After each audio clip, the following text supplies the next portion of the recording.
Happiness through curiosity on TRS Clips. There is something called Aitriya Brahmana. It's associated with the Rig Veda. And in Aitriya Brahmana, in the second chapter, there is a cryptic passage. That passage says the sacrifice, yajna, had gone away from the Devatas. They did not know where it had gone to. So they went to Aditi, the mother of gods, and she said, Can you help us? Can you help us find it? She said, Sure, I'll help you, but I will choose a boon from you. They said, Sure, go ahead. boon? A boon. A boon. boon. A boon, yes. They said, Sure, go ahead and ask for it. She said, All sacrifices will begin and end with me. Very cryptic set of passages which nobody understood. What on earth does it mean? What does it mean? Yajna has gone away. The Devatas were unable to perform any sacrifice. They were in total confusion. They gone to Aditi and begged her. Aditi saying, Sure, I'll help you, but the sacrifices will begin and end with me. Tilak was the one who recognized this. He said, this is an astronomical phenomena encoded here showing the great anxiety of our ancestors because they pegged everything to the celestial calendar. They marked all festivals, yajnas, everything based on the celestial clock over there, right? If that celestial clock is out of whack, then I don't know what to do. We will discuss why it will go out of whack, but if it does, and it will, then you don't know when to perform your ceremony. Over a period of 1,000 years or so, your calendars are going to slip because of something called axial precision. You mean the Earth's axis shifts? Where the Earth's axis of rotation, right now we are in Mumbai, so it's around 15 degrees, around 15 degrees from the horizon. So it looks like Earth is rotating like this in Mumbai, right? Around 15 degrees. So where it is pointing to is Polaris. That star appears to be immobile in the sky. Earth is rotating from west to east. Therefore, heavenly bodies are going east to west. That's what is happening. But where it is pointing to is slowly tracing a path in the sky. And this takes 26,000 years to complete. Okay? 26,000 years to complete. You mean the Earth's Axis of rotation, the Earth is wobbling. it's wobbling. Okay. It's like the analogy I give is like a top. If you play to the top as a child, you tie the string around the top and you twirl it. The top spins very, very fast. But as it is spinning, sometimes it's got a wobble, right? So Earth's fast spin is 24 hours. The slow wobble is 26,000 years. And it is doing this because of the gravitational impact of the sun, moon, and to a lesser extent, Jupiter. That is why Earth is wobbling like this at 26,000 years or so. Why is it important for us?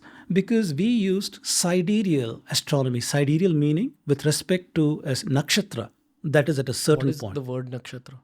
Nakshatra. Remember I said that Indians divided the sky, ecliptic, into 27 segments.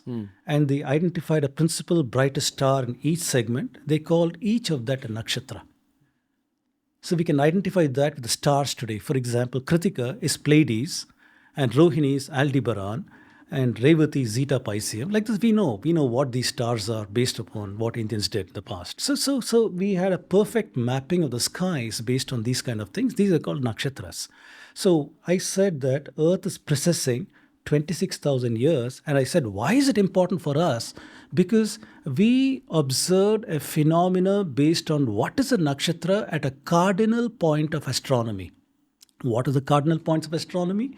You've got the two solstices, winter solstice, summer solstice. What does the word cardinal point mean? These are the cardinal means principal point. Principal point, when the sun goes to the southernmost point, that is a principal point. It goes to the northernmost point, that's a principal point. Gotcha. In between, it is crossing the line, the celestial equator, and that is the equinox position. So these 4 points, that point, this point, crossing the equinox here, when you're returning crossing, these are the 4 cardinal points. So Indians always observed what was the nakshatra at a cardinal point. For example, vernal equinox has always been New Year in India. Vernal equinox, New Year point. So they'll tell you what was the nakshatra at vernal equinox point. For example, a whole lot of our literature says Kritika nakshatra was at the vernal equinox point. That is no longer true today. Today it's not Kritika anymore. So Kritika was the vernal equinox in 2400 BCE. We know that today because of a planetarium software and things like that. We can date these things. So anyway, what I'm saying is that this whole phenomena is because of precision that the calendar shifts. When the calendar shifted, the gods were unable to perform any yajna or any such thing. They've gone to Aditi and said, help us. Aditi said, all sacrifices will begin and end with me. Meaning, vernal equinox will begin and end with me. This is what Aditi was saying. So we are now got to see when was the equinox, vernal equinox, at Aditi. And what is Aditi in our nakshatra model? In our nakshatra model, we have a nakshatra called Punarvashu. Punarvashu has got two stars in it, Diti and Aditi. In the Greek tradition, we call it Castor and Pollux, right? Wow. Castor and Pollux are Diti and Aditi, and collectively we call them Punarvashu Nakshatra. If I want to find out when was Punarvashu Nakshatra at the vernal equinox point, hold your breath. I need to crank back in the astronomy software, planetarium software, to a staggering 6000 BCE. That is 8000 years ago, was when our ancestors were thoroughly messed up in the skies, not knowing when do I do my calendar, implying that they had a calendar 1000 years prior to that was working, because precision works in a few thousand years is when it gets messed up. So it's got messed up to a point where they reset it to Punarvashu or Aditi.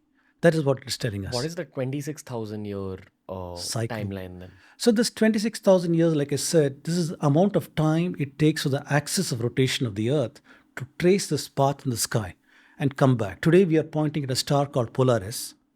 At the other extreme is a star called Abhijit or Vega. Vega is a Greek name. Abhijit is the Indian name. It'll reach Abhijit in about 15,000 years from now, 14,000 years from now. Then again come back. So that's the extent to which axis of rotation takes place. And because of that, the nakshatras which our ancestors observed, they keep changing over time. This is why I'm saying Indian astronomy is beautiful, because we have got so many astronomical phenomena in our texts which clearly are not relevant today. And we can use planetarium software and we can try to find out precisely when was something. So here you are, a date like 8,000 years ago, Indians already had a notion of a calendar, already had notions of doing these kind of measurements. I find that utterly fascinating. So if you enjoyed this video, subscribe to TRS Clips for more.